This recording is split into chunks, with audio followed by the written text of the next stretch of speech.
আজি মোৰ স্বৰচিত কবিতা মৃত্যু। পলসীয়ে মৃত্যুৰ শয্যাত পৰি অতুলক অপেক্ষা কৰিছে। দুধাৰে চকুৰ পানী পৰিছে। অতুল, তুমি সোনকালে আহা। মৃত্যুৱে মোক মাতিছে, সময় নাই মোৰ ওচৰত। অতুলে খৰধৰ কৰি আহি আছে, কিন্তু আহি কাষত পোৱা নাই। বাৰে বাৰে পলসীয়ে অন্তৰে অন্তৰে কৈছে, অতুল তুমি জল্দি আহা।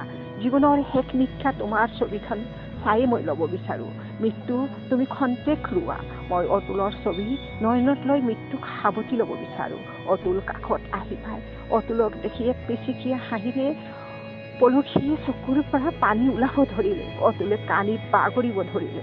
কিন্তু অতুলক চাই থাকোঁতে পলসীয়ে মৃত্যুক ক'লে, মৃত্যু, অতুলৰ ছবি নয়নত লৈ মই তোমাক আমন্ত্ৰণ কৰিছোঁ। আহা মৃত্যু, আহা, মই তোমাক স্বীকাৰ কৰিছোঁ।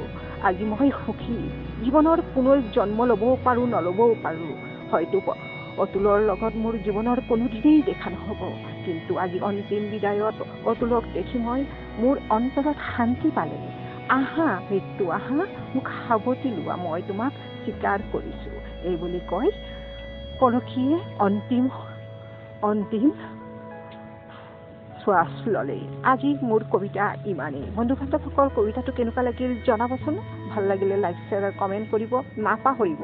আপোনালোকৰ উৎসাহেৰে উৎসাহিত হৈ মই নতুন নতুন কবিতা ৰচনা কৰিব পাৰিম। আজিৰ কবিতা মোৰ ইমানেই।